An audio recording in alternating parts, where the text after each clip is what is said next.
And then tonight's speakers. So Arun Raghavan, he's been here when we still had them in person. He's presented online, I think. So this is his second time presenting. He's going to follow up on how to get started with GStreamer. And then we first time comer, Colin, welcome him. He's a long-time Mac and iOS developer who had inadvertently gone into video streaming, and he's going to be talking about writing iOS client software that uses WebRTC as its underlying technology. So with that, we'll hand it over to Arun. Cool. Thank you. Let me just get a screen share.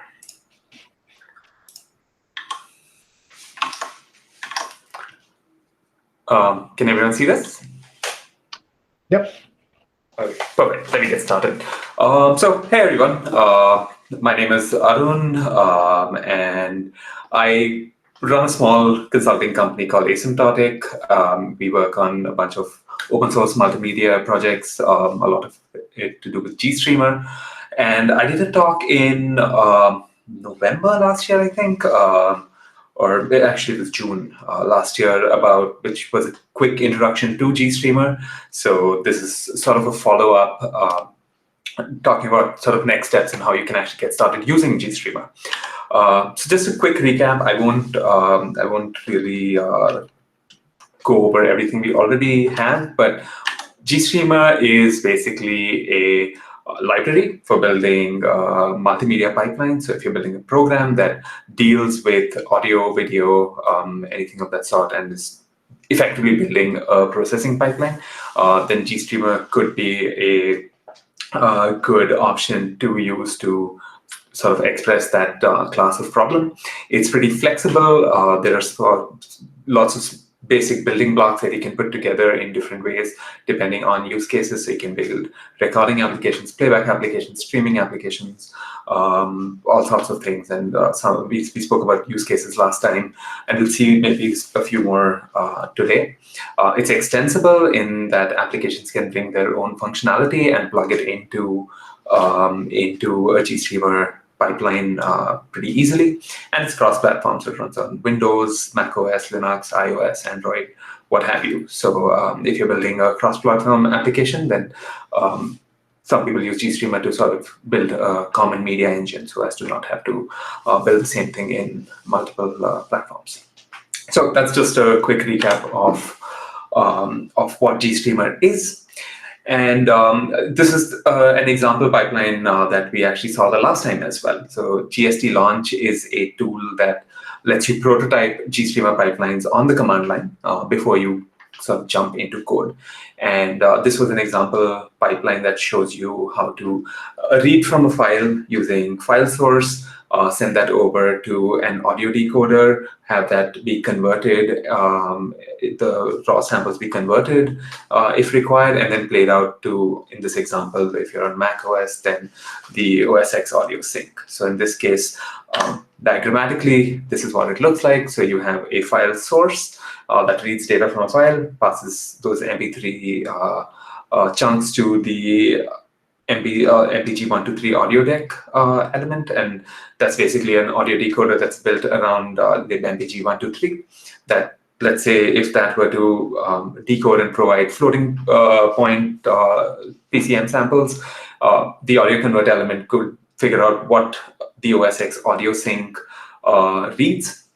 And so, and maybe if that, say, for example, if that were signed 16-bit integers, little endian integers, then audio convert would do the conversion, and then the OS X audio sync element would render the data out to the actual playback device on your computer, right? So let's break this down a little further, right? So the basic building blocks in GStreamer are elements and paths, right? So sort of abstracting the diagram that we just saw, you can have elements basically represent some basic unit of functionality. So in the previous diagram, we saw that there was a file source element, an MP3 decoder element, an audio converter element, and a OS X audio sync element, right? So each of these is sort of independent functionality.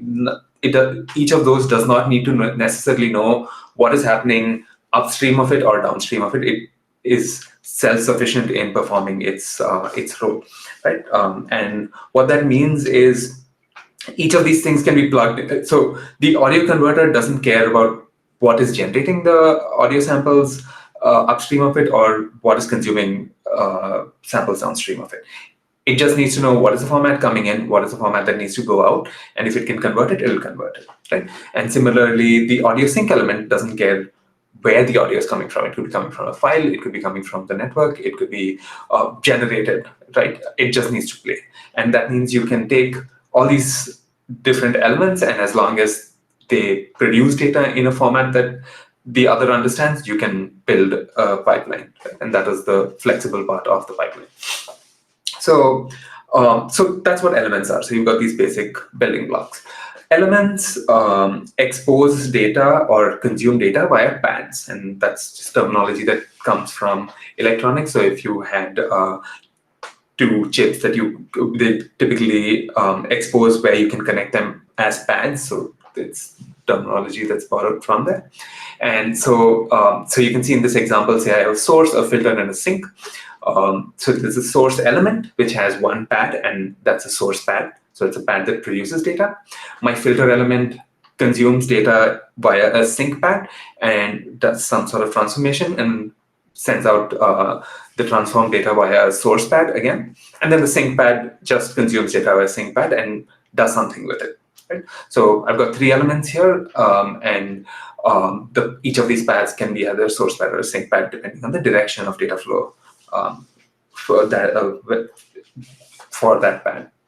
And as you can imagine, a source typically will just have one pad that produces data always, and a filter will always have one sink pad and one source pad that consumes and produces data. And a sink will have just one pad. So these types of pads are called static pads. So you know that this element will always have a sink pad and a source pad, or just a sink pad or just a source pad, or any number of those.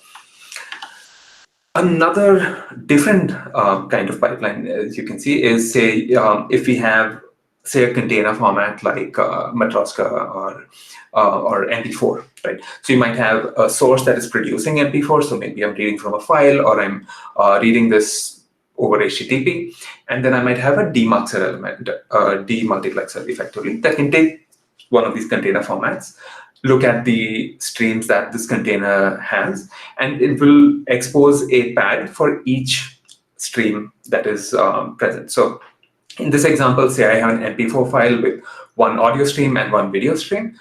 The demuxer element will expose one pad for audio, one pad for video. If there were a subtitle stream, there would be one more pad for subtitles. If there were multiple audio streams, say for different languages, it might expose each of those in a separate pad as well. Right? So each of these is effectively a distinct stream of data. And these kinds of, so as you can imagine, a demuxer always has a sink pad. It's always going to accept data, but we don't know what, how many outputs will be there. So these pads are dynamic in that they will be exposed based on the incoming data. So, so these are called sometimes pads. So as opposed to static pads that we saw before, these are dynamic pads, and in this case they're called sometimes pads because they will exist sometimes depending on the data being fed to the demuxer. Right? And then, of course, that data can then go down different paths in your pipeline. So the decoder element can then maybe be connected to an audio sync. The video decoder element can be connected to a video sync. And these would be then, for example, a playback pipeline would look something like this. Right? And conversely, as you can imagine, like we had demuxers that take containers and split them up into the component streams. You can have a multiplexer or a muxer, which takes audio and video and maybe subtitle streams and multiplexes them into a single container stream. So an MP4 muxer could take, say, audio encoded as AAC, video encoded as H.264, multiplex that into an MP4 stream and maybe send it out, right? Or this could be an FLV stream and you could send it out over RTMP to an RTMP server. So you can, there are elements for each of these that you can basically plug in and build a pipeline with, right? And as you can see, with a muxer, what happens is you have to go and ask it for a pad for each stream that you want to multiplex. So these kinds of dynamic pads are called request pads because you take this element and request a pad for each input that you want to provide to it. Right? So that's basically elements, which are basic units of functionality. Pads, which are how elements produce or consume data. We can have static pads and dynamic pads, and those dynamic pads may be sometimes pads, which are exposed based on what's happening in the element, or that they can be request pads where you want to tell the element, hey, here's the data I actually want to give you, and you can connect those as it were. One thing I should point out is that there's always only one connection between a source pad and sync pad. So every source pad is connected to exactly one sync pad, and every sync pad is connected to exactly one source pad. If you want to create sort of parallel branches, there are elements that do that. So there's a T element, which can take one input and produce multiple outputs. So you can request multiple source pads on a T to get copies of the same data on that you want to feed to separate branches. So for example, if I wanted to say after this muxing element, say it's a WebM muxer, and I want to take that WebM stream and send it out, say over HTTP, expose it over an HTTP server, and stream it live, as well as save it to disk. I could make a T, connect one branch of the T to an HTTP sync and another branch to a file sync, right? So that's how you could build this kind of functionality, right? Any questions so far, or is this all good? I'm going to take the silence as... Eric has a question. Oh, yeah, sure. I was just, I kept wondering, what's PAD stand for? I may have missed it. Oh, I'm sorry. So pads, the terminology is borrowed from electronics, where you have pads on chips that you would use to connect to each other. So your I/O. Okay, like a PCB board has pads, landing pads. Okay, cool. Yeah. Connection point. Okay, cool. All right. Thank you. No worries. So we spoke about elements and pads, and you've seen the different types of pads. So the next abstraction and building block that GStreamer provides is a bin, right? And a bin is nothing but an element that can contain other elements, right? So effectively, a bin is a specialization of an element. It is an element, right? So so in this example here, say I want to build an audio filter that kind of abstract out some common filters. So maybe I have a low pass filter followed by maybe a noise suppressor followed by some AGC, for example, and I have elements for each of these. And I just want to make sort of a voice processing filter that has these elements but just looks like a single filter, and maybe I can reuse it multiple times in my program, right? So bins let me do that. And how this would work is I create a bin. I put the elements that I want inside the bin. I add them to the bin. I link them together. And if I want to expose any of the pads, so if in this bin, for example, I want to take the input of filter 1, I want that to be available outside of the bin so that something else can provide audio, in my case over here. And the output of filter 3, the source pad, should also be exposed so that after my filter does its job, the samples are available to be plugged into the next element, right? So in what you would use in GStreamer for this is called a ghost pad. It's basically a virtual pad on a bin that effectively proxies an internal pad on one of the elements inside, right? So when you start using GStreamer, one of the bins that you'll encounter early on is a bin called decode bin, right? So what decode bin does is it has one sync pad that you can basically send any data to, and decode bin will try to figure out what that data is, right? So say it could be MP3, it could be AAC, it could be an MP4 file or Matroska or whatever, H.264 data, whatever it is. It'll try to figure out what that is. It'll try to plug in, if it's a container format, it'll first plug in a demuxer, and then depending on each stream that the demuxer exposes, it might plug in a parser and a decoder, etc., until it has raw audio or video or text. And then that bin will then expose source pads with that raw audio, video, or text. So basically, it's sort of a magical bin where you can connect a source and then feed it some data, and then once it figures out how to decode that data, it'll expose pads that you can then connect to a sink, and you can then sort of magically just decode data without having to figure out what data that is. So that can be quite powerful. So that's one of the bins you'll see early on in your use of GStreamer. Right. So with all those building blocks, we're almost there, right? So the last thing that you will need to know about is a pipeline, right? So what the pipeline, as the name suggests, is basically a top-level bin. So again, it's sort of specialization of a bin, which basically contains your entire processing pipeline. So your entire one sort of pipeline that represents the data flow that you care about in your program could be within a single pipeline. And what a pipeline gives you, in addition to just being a bin, is a clock and a bus, right?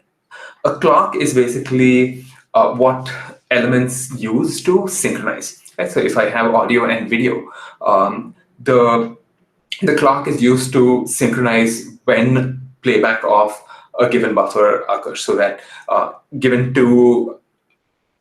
a video frame and an audio sample with a given timestamp, they're supposed to be played out at the same time.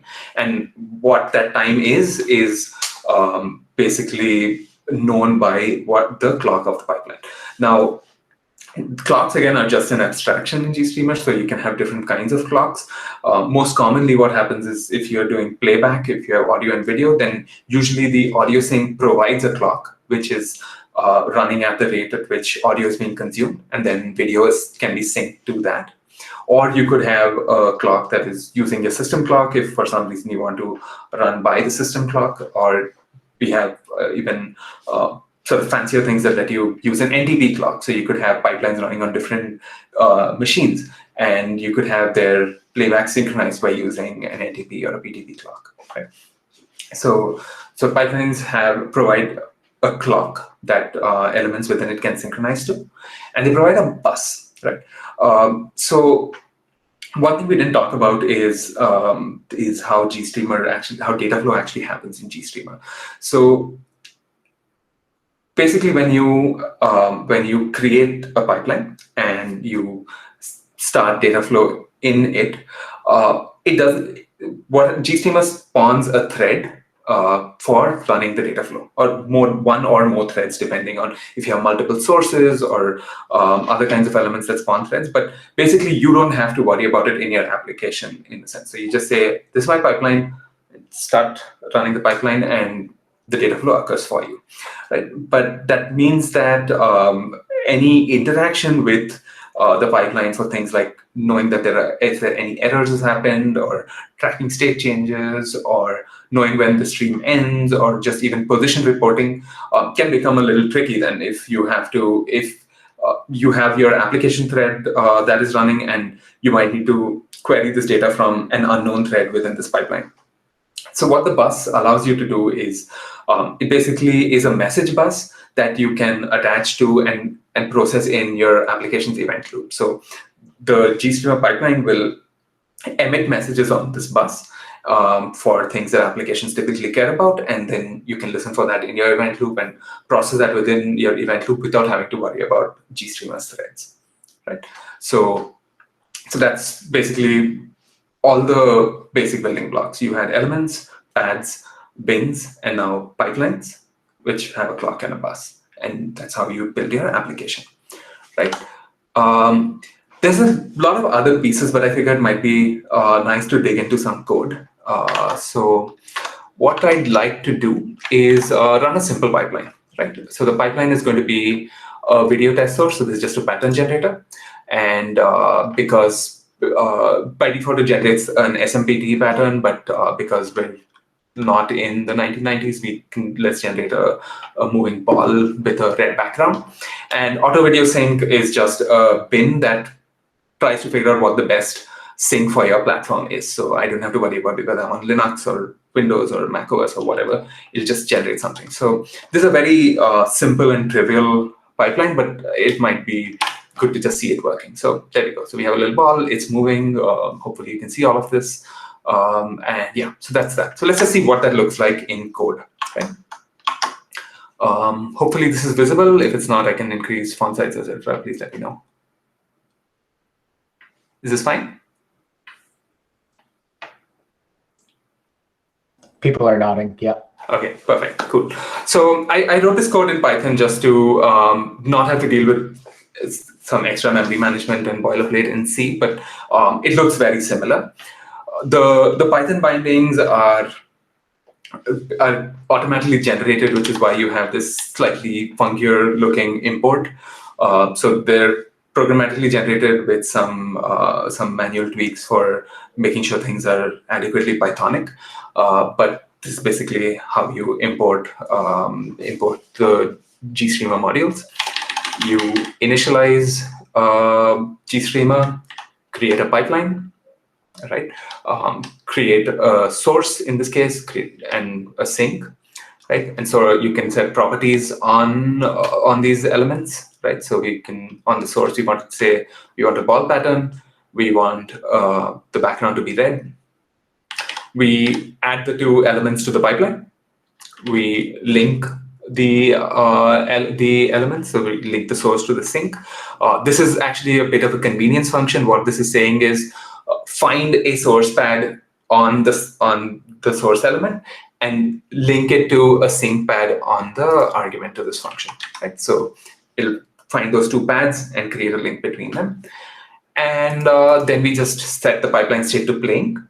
And ideally then after this we would connect to, before this we would connect a message handler to the pipeline's bus so that every time something happens we'll know. Then we can do a real application, whatever other logic we want to do. We can, if we're building a player, for example, your UI controls could tie into the playback state, etc., all of that. And eventually clean up, set the pipeline state back down to null, which will free all its resources. And that's about it, right? So this is obviously exactly the same as what we just did with the command line. And it's about that simple. And this is most of what I have. Like I've not dug in further into what we can do here. And I'm happy to do that in later sessions. But the idea here was to kind of just walk through the conceptual building blocks and sort of show you what it looks like to write this code. And building any longer, more complex pipeline would also look very similar. So I could, for example, write a very similar program that would capture from camera, capture from mic, maybe feed those both to encoders, take the encoder output, put it in, say, an MP4 mux, and write it to a file, and that would be a recording application, right? Or I could take that and take H.264 and AAC, run it through an RTP payloader, and send that out over UDP, and then I'd have an RTP stream for my audio and my video, right? So there's various things we could do like that, but this is kind of the basic scaffolding that you would see for building any of these applications. Does this all make sense? This code should be very straightforward, but if there are any questions, please let me know. I just have a few questions. So when you talk about the pipeline buses, do the pipeline buses, they're kind of analogous to almost Linux pipes? Is that true? Or can they be interfaced with like Linux pipes? No, so they're more like just a message bus within your application. So okay. So it's really just a message queue that lives within the process. Oh, okay. So it's not necessarily used for external communication outside of. No, so you would build on top of that. So if you wanted your process to communicate with something else on your system, you'd use this bus to make sure to get any messages you want from the GStreamer pipeline that you're running, and then you could proxy that out over whatever inter-process communication you had. Cool. what are some of the more complex applications of GStreamer? What do they look like? So one example is we actually have a WebRTC bin, which you can use as a WebRTC endpoint. So that's one example. So that's a more complex case where you'd have UDP sources and sinks for RTP and RTCP. You'd have an RTP bin which takes care of a jitter buffer, managing sessions, all of that stuff, and then RTP payloading or payloading encoders, decoders, that sort of thing. And then you could actually, if you were building a WebRTC client, then you'd be capturing from camera and then hooking up to all of these or doing playback. You could do encoding, for example. So you could do transcoding using GStreamer. So if I look at those pipelines that I showed you before, right, you can imagine that a transcoding pipeline the first half would look like this, and the second half would look like this. So how many, in terms of the GStreamer configurations you've seen, what's sort of the maximum number of nodes you've seen, or what do you call, I forgot the name. I know there's 2 pads on is that an element? An element. Yeah. So how many elements are in a good complex GStreamer design? Like thousands? Dozens? So I think, okay, so it really depends. I've seen, so hundreds is not uncommon. At thousands, you're now starting to, it starts to depend on what you're building, right? So, so if you've got a lot of threads and a lot of filtering happening, then you might start, depending on what you're doing. For example, what we've seen is, if you have a lot of UDP sources, for example, right, and say you're doing a lot of RTP streams concurrently, then threading overhead can start to be an issue once you cross the small number of thousands, sort of thing, especially since you're doing things in real time, right? Whereas, when you add those constraints, that's kind of the order of magnitude that we're talking about. So if you've got, say, 1,000 RTP bins, we're talking about probably close to 10,000 elements in your pipeline, and that might start to be, depending on your hardware, kind of where you start to hit them. Interesting. All right. Thank you. No worries. We've actually been, so some of the, those sorts of threading overheads are things that we've had some conversations around saying, okay, how can we address that? Are there better ways to, if you've got, say, a lot of timer threads that are waiting and waiting on and not really executing all the time, are there ways to be more efficient and have shared task pools and things like that? So being better at scaling is something that is sort of something that comes up occasionally, and people do make progress occasionally, but yeah, that's the rough order of magnitude.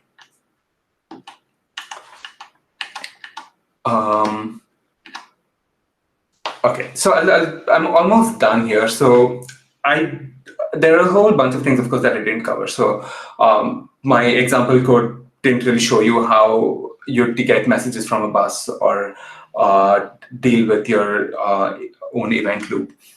We actually didn't look at anything that deals with the data formats itself, right? Like what we said in the beginning, if you had, say, a decoder and a sync and you have an audio converter, we didn't really look at how our capabilities, which is caps being short for capabilities, how are capabilities between these elements actually exposed, how are they negotiated, and there's a whole system for that. So each pad has sort of describes what formats it accepts. So when an element has, say, a sync pad and a source pad, the sync pad says, I accept these formats, and the source pad says, I can provide these formats. And how all of these, when you link two pads, there is a small negotiation step to make sure that those two pads are in fact compatible. When data flow begins, even before data flow begins, you have to say, this is the format of data that is going through, and so there's a whole process for that. So we saw that when we wanted to start playback, we put the pipeline in the plain state, and when we wanted to stop it, we put it in the null state, but there are a couple of states in between, so there's there's a whole state transition process. And of course, there's threading related complexity that you need to keep in mind, especially when you have branches in your pipelines. You sometimes need to introduce thread boundaries so that data flow can happen smoothly. So we have queue elements that deal with all of that. So I didn't dive into all of this because that would take more time. If there's interest, I'm happy to do another session where we dig into all of that more. If it's something you'd like to explore yourself, the documentation on the GStreamer website is quite good, and one of the members of the GStreamer community, Jan Schmidt, did a very nice long-form introduction to all these concepts and more at LinuxConf Australia a couple of years ago. So that is also one way to pick up this stuff.